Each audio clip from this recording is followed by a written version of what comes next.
గత ప్రభుత్వానికి ఈ ప్రభుత్వానికి తేడా, గత ప్రభుత్వానికి నిరుపేదలకి న్యాయం జరిగిన మాట వాస్తవం.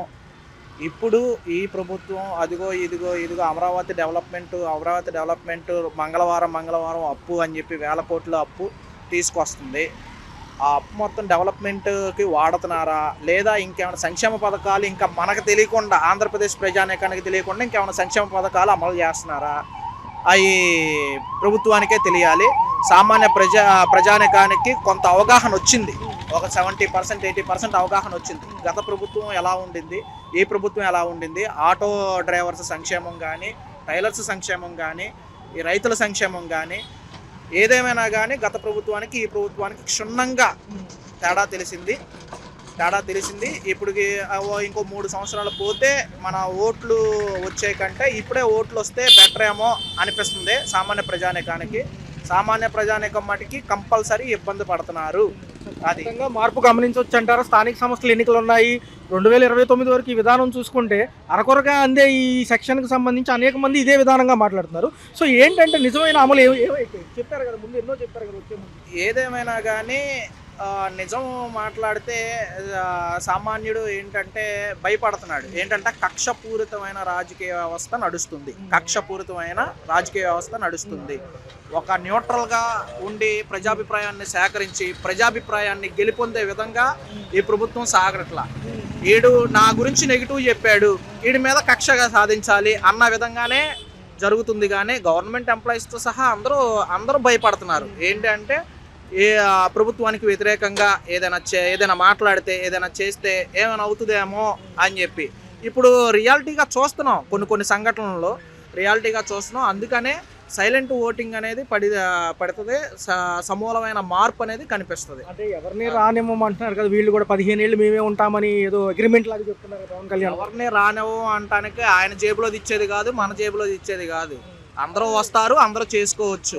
నువ్వు నచ్చకపోతే నేను నచ్చకపోతే నువ్వు, అంతే. నువ్వే సరిగ్గా సంతృప్తికరంగా చేస్తే వేరే వాడు వచ్చే అవకాశం ఉండదుగా. నువ్వు సంతృప్తికరంగా చేయకపోతేనేగా. ఇంట్లో అన్నం కూర బాగాకపోతే బయట హోటల్లో ఒక 50 రూపాయలు పోయినాయి అని చెప్పి సంతృప్తికరంగా జీవించే విధానం ఉంది. అంతేగాని ఇంట్లో కూర బాగాకపోయినా కానీ పస్తులుండే మైండ్ సెట్ ఏ నిరుపేదకి, ఏ కుటుంబానికి లేదు.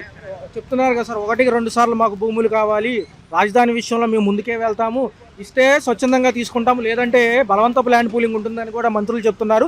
మీకు న్యాయం జరగకపోతే మేము లేని సమయంలో కోర్టుకు వెళ్ళమని కూడా చెప్తున్నారు కదా. ఏంటంటే ఇప్పుడు హైదరాబాద్ డెవలప్మెంట్ అన్నారు. హైదరాబాద్ చుట్టూటే డెవలప్మెంట్ జరిగింది. ఇప్పుడు అమరావతి అంటున్నారు. ఇప్పుడు 20 సంవత్సరాలు కాకపోయినా 15 సంవత్సరాలు 30 సంవత్సరాలు అయినా కానీ అమరావతి ఒక్కటే డెవలప్ అయ్యిద్ది. మిగతా సంగతి ఏంటి? హైదరాబాద్ ఎలా వెళ్ళిపోమన్నారు? రేపొద్దున జనాలు పెరిగిన తర్వాత అమరావతి కూడా సపరేట్ అయిపోతే మారుమూల ప్రాంతాలకు ఎలా అభివృద్ధి చేరవేసేది? మారుమూల గ్రామాలకు కూడా సంక్షేమ పథకాలు, అభివృద్ధి గణాంకాలు చేరాలి. అంతే. ఏదో అమరావతి ప్రతి మంగళవారం వేల కోట్లు అప్పు తీసుకొచ్చి ఆ అప్పును ఏం చేస్తున్నారో, ఎక్కడ బీహార్లో సంక్షేమ పథకాలు అమలు చేస్తున్నారో తెలియట్లా, ఆంధ్రప్రదేశ్లో సంక్షేమ పథకాలు అమలు చేయడానికి తీసుకుంటున్నారో తెలియట్లేదు. వెయిట్ అండ్ సీ, అంతే. ఒక మాట సార్, ఫైనల్గా ఎలా ఉంటుంది? ఆఖరికి పండగ కూడా మాదే పేరు అంటున్నారు కదా, కమ్మ వాళ్ళ సంక్రాంతి అన్నట్టుగానే మొన్న అతిశయోక్తిగా మాట్లాడుతున్నారు కొంతమంది. దానికి ఏమంటారు? నిజంగా జోక్గా అనుకోవాలా, ఏమంటారు? వాళ్ళ టీవీ ఛానల్లో ప్రజలు ఏదైనా ఏ సామాజిక వర్గ ప్రజలైనా ఇంట్లో ఉండి చూసేది టీవీ. ఆ మాధ్యమం కాస్త కుల ప్రాతిపదికన అయిపోయింది. ఏ టీవీ ఛానల్ ఓపెన్ చేసినా కానీ కమ్మవారి పండగ. ఎవడండి కమ్మవారి పండగ? ఇది రైతు పండగ, సిటీ వాళ్ళ పండగ కాదు. రైతు పండించిన పంట ఇంటికి వస్తే సంతోషంగా చేసుకునేది. అంతేగాని కమ్మవారి పండగ, లేకపోతే కాపువారి పండగ, మాలామాదిగల పండగ ఇదంతా కాదు. ఇదంతా నాన్ సెన్స్, అసలు సామాజిక చిచ్చు ఇదంతా. అంతే. తెలిసిన వాళ్ళు కూడా ఇలా మాట్లాడటం ఎంతవరకు సంబంధం? ఎందుకంటే ఒక విలువలు తెలిసిన వాళ్ళే కదా ఈ న్యూస్లో కానీ టీవీలో కానీ ఉండేది. ఎందుకంటే విలువలు తెలియకపోవటం మూలంగానే అలా కూర్చొని ఎవరైనా ప్రేరేపిస్తున్నారా, లేకపోతే వాళ్ళకు వాళ్ళు ఒళ్ళు బలిసి మాట్లాడుతున్నారా? కమ్మవారి పండగ ఏంటండి? ఈ ఆంధ్రప్రదేశ్లో కమ్మవారే ఉన్నారా? లేదు కాపు వాళ్ళే ఉన్నారా? లేదు మాలామాదిగల బేపనోళ్ళే ఉన్నారా?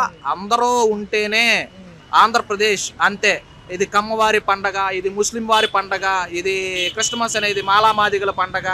అదంతా నాన్ సెన్స్ వ్యవహారం. అందరూ కలిసి కట్టుగా ఉంటేనే పండగ, అంతే. ఫైనల్గా ఒక క్వశ్చన్ సార్, చూస్తే ఖజానాలో డబ్బులు ఇవ్వంటుంది ప్రభుత్వం. 1750 కోట్లు పెట్టి 600 ఎత్తు అడుగుల విగ్రహాలు అంటారు, ఏదైతే గత నాయకులు అంటున్నారు, ఎంతవరకు సమాజం? ఏదేమైనా కానీ ఎన్టీఆర్ అనేది మహానుభావుడు, దేశం గర్వించదగ్గ నాయకుడు, ఆంధ్రప్రదేశ్ గర్వించదగ్గ నటుడు. సమూలమైన మార్పులు తీసుకొచ్చాడు రాజకీయాల్లో. ₹2 రేషన్ బియ్యమే కానీ ఏదేమైనా కానీ ఆయన విగ్రహం కట్టాలి, కాదనట్లా. ప్రజల డబ్బు, ప్రజాధనం ఖర్చు పెట్టి కట్టాలా, లేదు ఇప్పుడు కమ్మవారి పండగ, కమ్మవారి ఇది అంటున్నారు కదా, వాళ్ళు కట్టాలా అనేది వాళ్ళ నిర్ణయానికే వదిలేస్తున్నాం. 1750 కోట్లు అనేది నిజంగా అది మనం మాట్లాడుకోకూడదు. అది వాళ్ళ సామాజిక వర్గం కట్టాలా, లేకపోతే 1750 కోట్లు పెట్టి ప్రజాధనం వేయించి కట్టాలా అని చెప్పి ఒక్కసారి క్వశ్చన్ మార్క్ ఇది.